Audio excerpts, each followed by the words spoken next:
Okay, Assalamualaikum dan selamat sejahtera kepada madam dan juga kawan-kawan semua.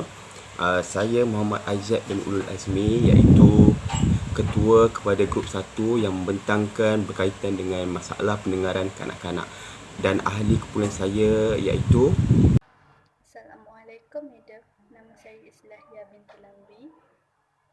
Hai semua, nama saya Yurisha Jyoti. Okey, itulah ahli kumpulan saya dan mari kita mulakan. Okey, kita mula dengan slide pertama.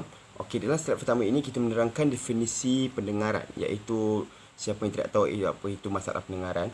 Okey, masalah pendengaran ini adalah kanak-kanak atau orang dewasa yang pekak, iaitu seorang yang mempunyai tahap pendengaran yang teruk, terutamanya saraf sensorinya yang rosak. Dan ia berlaku sebelum ia boleh bertutur. Okey, untuk tahap pendengaran ini dibahagikan kepada dua, iaitu pekak dan separa pekak ataupun sukar untuk mendengar. Okey, untuk pekak, seorang itu tidak boleh mendengar langsung walaupun menggunakan alat bantuan. Dan untuk separa pekak, seorang itu ataupun kanak-kanak itu masih boleh mendengar tapi hanya sisa ataupun sedikit. Dan ia perlu menggunakan alat bantuan untuk mendengar dengan jelas. Itu perbezaan di antara pekak dan separa pekak. Okey, kita pergi ke slide kedua, iaitu 4 jenis cacatan pendengaran. Okey, ia ada 4 jenis, iaitu yang pertama iaitu kehilangan pendengaran. Okey, yang kedua kecacatan pendengaran ataupun pengamatan saraf dan deria. Okey, ketiga cacat pendengaran pusat dan yang keempat ialah cacat pendengaran psikogenik. Okey, untuk yang pertama. Okey, getaran tidak boleh sampai ke bahagian dalam telinga disebabkan gegandan telinga tersumbat, luka pada gegandan telinga ataupun tidak mempunyai lubang telinga. Okey, kecacatan ini tidak parah ataupun tenat dan penggunaan alat pendengaran pengaliran tulang yang boleh memulihkan pendengaran yang rosak. Okey, untuk kedua iaitu kecacatan pendengaran pengamatan saraf dan deria. Okey, untuk yang kedua ini, saraf deria seorang itu sudah parah ataupun tenat. Okey, puncanya disebabkan oleh kerosakan di dalam bahagian telinga atau saraf telinga yang menghantar isyarat ke otak telah rosak. Okey, untuk jenis kecacatan yang ketiga iaitu cacat pendengaran pusat. Okey, cacat pendengaran pusat ini adalah organ berfungsi secara betul tetapi urat saraf utama yang tidak berfungsi dengan betul ataupun tercedera. Okey, kita masuk ke jenis cacatan yang keempat iaitu cacatan pendengaran psikogenik. Okey, pendengaran psikogenik ini adalah keadaan apabila organ-organ penerimaan termasuklah urat saraf utama berfungsi dengan baik tetapi pengidapnya tidak boleh mendengar apa-apa kerana gangguan emosi. Okey, di slide ini kita akan membincangkan tentang faktor-faktor masalah ataupun punca masalah pendengaran yang berlaku. Okey, yang pertama kita akan lihat sejarah penyakit tersebut daripada keluarga ataupun keturunan. Kita boleh cakapkan ataupun keturunan. Maknanya penyakit masalah pendengaran ini adalah pekak ini daripada keturunan. Kedua, kekurangan bekalan oksigen ke bahagian otak yang teruk semasa proses kelahiran. Okey, untuk yang ketiga, jangkitan kuman seperti congenital rubella ataupun congenital sleepis. Okey, kita pergi ke faktor yang kelima iaitu penggunaan ubat yang memberi kesan toksik kepada telinga seperti ubat penyakit barah, ubat untuk penyakit batuk kering. Okey, untuk yang keenam, gegandan telinga telah pecah disebabkan terlalu terdedah kepada bunyi bising seperti letupan bunga api, konsert rock yang kuat ataupun tukang besi. Okey, untuk yang ketujuh ialah jangkitan kuman pada bahagian tengah telinga. Okey, untuk yang ke-8 adalah peningkatan umur terutamanya warga tua. Yang seterusnya ialah tanda-tanda kehilangan pendengaran kanak-kanak bagi masalah pendengaran. Yang pertama ialah selalu kurang tumpuan. Yang kedua ialah selalu meminta orang untuk mengulangi apa yang telah disebut. Yang ketiga selalu memberi jawapan dan tidak kena pada soalan. Yang keempat bertindak balas lambat terhadap arahan. Yang kelima menghadapi masalah mengulangi apa yang didengar. Yang keenam ialah menghadapi masalah menentukan arah bunyi. Yang ketujuh ialah selalu menghadapi telinga berair, sakit tekak dan selesema. Itu adalah punca-punca untuk masalah pendengaran kanak-kanak. Okey, yang seterusnya ialah ciri-ciri pelajar bermasalah pendengaran. Yang pertama ialah perkembangan bahasa. Pelajar belajar bahasa dengan melihat, lemah dalam percakapan, bacaan, kefahaman dan penulisan walaupun menguasai bahasa isyarat dengan baik. Yang kedua ialah perkembangan intelek. iaitu tanpa kecacatan lain. Intelek adalah normal. Kedua ialah proses berfikir bersama dengan individu biasa. Yang ketiga ialah perkembangan sosial, sangat bergantung kepada orang lain, sangat rapat sesama rakan sendiri dan kurang matang, malu lebih, masalah emosi semasa remaja. Yang keempat ialah pencapaian akademik. Pelajar yang mempunyai masalah pendengaran ini mempunyai pencapaian akademik yang lebih baik dan amat lemah dalam bahasa kecuali matematik, PJK dan seni lukis.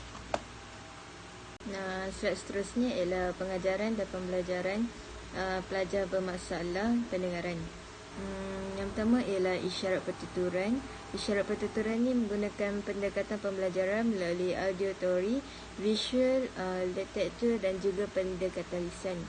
Yang kedua menggunakan komunikasi seluruh, digunakan secara meluas di sekolah. Yang ketiga ialah bahasa isyarat.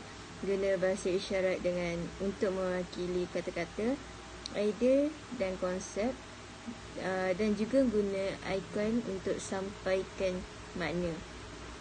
Slide yang seterusnya ialah mengenai peranan ibu bapa terhadap kanak-kanak untuk mengatasi masalah pendengaran. Yang pertama, ibu bapa boleh mendapatkan khidmat nasihat daripada pakar audiologi untuk mengenai pemakaian dan penjagaan alat bantuan pendengaran. Yang kedua adalah individu yang berperanan utama dalam menguruskan persekitaran pembelajaran di rumah. Yang ketiga, penyertaan ibu bapa dalam intervensi awal di rumah, berperanan memberi peneguhan positif terhadap tingkah laku anak di sekolah. Yang keempat, ibu bapa juga perlu ada hubungan yang baik dengan guru sebagai pendorong dan pemberi maklumat mengenai anak mereka dengan guru sekolah. Yang kelima ialah ibu bapa kepada kanak-kanak mempunyai masalah pendengaran. Perlulah mempunyai hubungan rapat dengan ibu bapa yang lain untuk berkongsi maklumat dan pengalaman. Yang seterusnya ialah peranan guru. Peranan guru ialah guru-guru mengajar murid yang bermasalah pendengaran mestilah mendapatkan pendidikan formal dan memahami masalah pendengaran serta ciri-ciri kanak-kanak secara menyeluruh. Yang kedua ialah menggunakan komunikasi keseluruhan isyarat, percakapan dan bacaan bibir. Yang ketiga, menghadap pelajar semasa bercakap. Yang keempat, memahami ekspresi muka pelajar.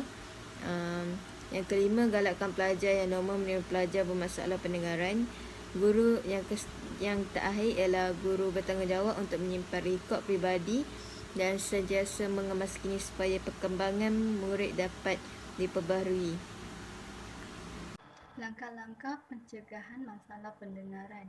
Langkah pencegahan ini bermula sejak selepas dan sebelum kelahiran bayi.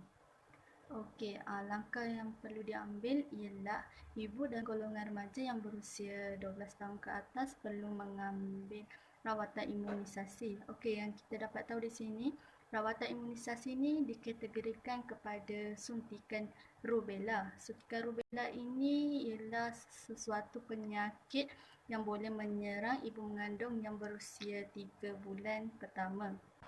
Ibu yang mengandung dilarang mengambil pengambilan darah dan alkohol yang berlebihan.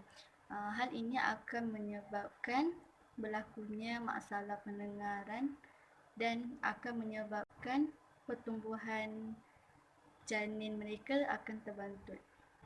Yang ketiga pula ialah faktor persekitaran.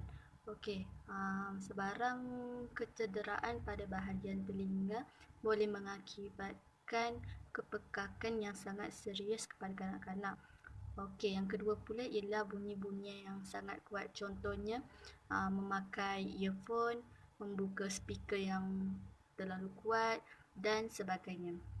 Akhir sekali, ibu yang sedang mengandung tidak boleh terdedah pada ejen-ejen kimia yang berbahaya. Hal ini akan mengakibatkan pelbagai implikasi kepada mereka. Contohnya penggunaan pamblem di dalam penghasilan pensel dan cat air, atau penggunaan pewarna turut juga digunakan di dalam penghasilan barang mainan kanak-kanak. Alat bantuan pendengaran untuk golongan orang-orang yang mempunyai masalah pendengaran. Yang pertama ialah open ear fitting, iaitu dipasang pada telinga. Yang kedua pula ialah behind the ear, di belakang telinga. Yang ketiga pula ialah in the ear atau in the canal. Yang keempat ialah completely in canal, iaitu dalam saluran telinga sepenuhnya. Yang pertama ialah dipasang pada telinga. Okey, alat bantu pendengaran ini sangat kecil dan disambungkan pada wayar nipis dan penerimaan yang mengarahkan bunyi ke dalam telinga. Okey, ciri-ciri alat ini ialah selesa dan kecil. Yang kedua ialah bunyi yang lebih semula jadi dan kurang tersumbat. Ketiga pula ialah penampilan yang bergaya dan berwarna-warni. Yang keempat, sesuai untuk masalah pendengaran tahap ringan dan sederhana. Alat yang kedua ialah di belakang telinga. Okey, alat pendengaran ini berbentuk melengkung dan diletakkan di belakang setiap telinga. Okey, bunyi disampaikan melalui tiup ke dalam saluran telinga. Okey, ciri-ciri alat tersebut ialah yang pertama, amplifikasi yang tinggi untuk membantu masalah pendengaran tahap ringan hingga tahap yang sangat teruk. Okey, yang kedua pula ialah saiz lebih besar dan mudah digunakan terutamanya bagi mereka yang menghadapi kesakitan mengendalikan objek kecil. Yang terakhir ialah jangka hayat bateri lebih lama. Yang ketiga pula ialah dalam telinga atau dalam saluran telinga. Okey, alat ini dibuat dengan acuan telinga khas dan dipasang dengan selesa di bahagian luar telinga atau saluran telinga. Okey, ciri-ciri alat ini ialah menghalakan bunyi secara terus ke dalam telinga untuk memastikan prestasi yang optimum. Yang kedua pula ialah selamat dan selesa di bahagian luar telinga. Yang ketiga ialah mudah dikendalikan. Yang keempat ialah sesuai untuk masalah pendengaran tahap sederhana ke tahap yang teruk. Alat yang keempat ialah dalam saluran telinga sepenuhnya.